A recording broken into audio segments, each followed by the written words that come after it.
মকর রাশির যে সকল জাতক জাতিকারা আছেন নভেম্বর ডিসেম্বর মাস কেমন যাবে সেটা আপনারা জানুন। মকরের ঘর হচ্ছে, এই ঘরটা হচ্ছে মকরের ঘর। এখানে যদি চন্দ্র অবস্থান করে তাহলে মকর রাশি, তাহলে মকর রাশি কেতু অবস্থান করে আছে আপনাদের নবম হাউসে। এই ঘরে কেতু অবস্থান করে আছে মকর রাশি। তা নবমে কেতু থাকাতে নভেম্বর ডিসেম্বর মাস মকর রাশির জাতক জাতিকাদের ইনকামের জায়গাটা আপনাদের কমে যাবে, আয় হ্রাস হবে, ক্ষতি, ঠিক আছে, এবং ভুল বোঝাবুঝি হবে। তাহলে আপনারা যে জায়গায় কর্ম করছেন শর্টকাট কর্মর রাস্তা ছেড়ে দিয়ে আপনারা ওই জায়গাটা একটু সময় দিন। হয়তো কম আসবে কিন্তু সঠিকভাবে আপনারা থাকলে আপনাদের ক্ষতিটা কম হবে এবং ভুল বোঝাবুঝির জায়গাটাকে একটু সমাধান করে চলুন, ভালো দেবে। তাহলে কেতু আপনাদের অর্থের ইনকামের জায়গাটা হ্রাস করাবে, ক্ষতি করাবে এবং ভুল বোঝাবুঝি করাবে কেতু।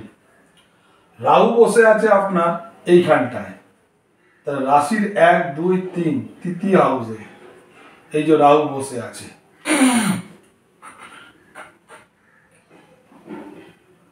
রাহু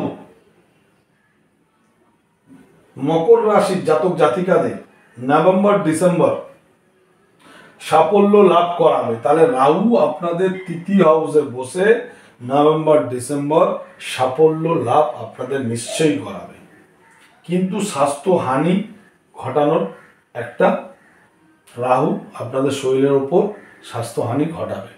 হঠাৎ শরীর খারাপ, জ্বর, কোনো না কোনো প্রবলেম সৃষ্টি করবে। তাহলে রাহু তৃতীয় বসে যেমন আপনাদের আর্থিক ডেভেলপমেন্টটা করানোর চেষ্টা করবে, সাফল্য দেওয়ার চেষ্টা করবে, তেমন শরীরের ওপরও একটা ক্ষতি করার একটা চেষ্টা করবে। আসা যাক শনি। শনি বসে আছে আপনার এই ঘরটায় রাশির দ্বিতীয় হাউসে, এই যে শনি বসে আছে। তা চন্দ্রের দ্বিতীয় শনি বসাতে মকর রাশির জাতক জাতিকাদের নভেম্বর ডিসেম্বর মাস স্বাস্থ্যহানি, আপনাদের শরীর খারাপ করাবে, ক্ষতি, অযথা ভ্রমণ যার প্রয়োজন নেই তবুও আপনাদের যেতে হচ্ছে বা যেতে বাধ্য হচ্ছে, ঝগড়া, বিবাদ এবং অশান্তি লেগে থাকবে। তাহলে শনি আপনাদের কি করাচ্ছে? দ্বিতীয় হাউসে বসে নভেম্বর ডিসেম্বর মাসে অযথা ভ্রমণ, ঝগড়া, বিবাদ, অশান্তি এবং স্বাস্থ্যহানি, ক্ষতি করাচ্ছে শনি এখানে। এবার বৃহস্পতি আপনাদের এই ঘরে বসে আছে রাশির 1, 2, 3, 4, 5 নম্বর হাউসে বৃহস্পতি রেড টু গেট অবস্থায় বসে আছে। তাহলে এই রেড টু গেট অবস্থায় বসে থাকাতে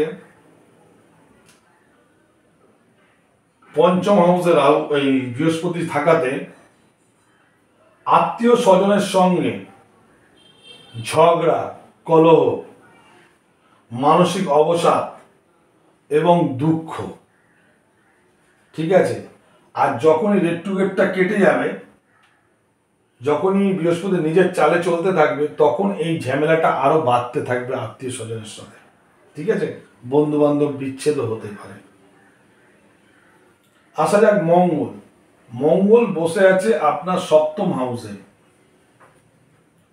মকর রাশির জাতক জাতিকাদের সপ্তম হাউসে মঙ্গল বসে আছে। তাহলে নভেম্বর ডিসেম্বর মাস প্রায় মঙ্গল আপনাদের এখানে থাকাতে কিঞ্চিত লাভ আপনাদের দেবে এবং স্বাভাবিক সুখ দেবে। খুব বিশাল আকারে সুখ দেবে না, কিঞ্চিত লাভ এবং স্বাভাবিক সুখ দেবে। তাহলে মঙ্গল কিছুটা এখানে ফল ভালো দিচ্ছে নভেম্বর ডিসেম্বর মকর রাশির জাতক জাতিকাদের। আসা যাক বুধ। বুধ বসে আছে আপনাদের রাশির এই ঘরটায়। তাহলে 8, 9, 10 একাদশে বুধ বসে আছে। এই একাদশে বুধ বসে থাকাতে ব্যবসায় লাভ, অপ্রত্যাশিত লাভ, অপ্রত্যাশিত সৌভাগ্য, পারিবারিক জীবনের সুখ বুধ আপনাদের এই সময়টা দেওয়ার চেষ্টা করবে। যখনই বুধ নক্ষত্র চেঞ্জ করবে ডিসেম্বর মাসে, ঝগড়া, বিবাদ, রোগ, দুশ্চিন্তা এবং অপমান হওয়ার সম্ভাবনা রয়েছে। যখনই বুধ নক্ষত্র চেঞ্জ করে যখন এই ঘরটায় ডিসেম্বরে আসবে, তখনই ঝগড়া, বিবাদ, রোগ, দুশ্চিন্তা এবং অপমান আপনার হতে হবে। ঠিক আছে। আবার এই একাদশেই রবি বসে আছে, এই ঘরটাই রবি বসে আছে। ঠিক আছে। রবি এখানে বসাতে রোগ, শোক, অবনতি, তা রবি আপনার রাশির একাদশে বসাতে আপনাকে রোগ, শোক,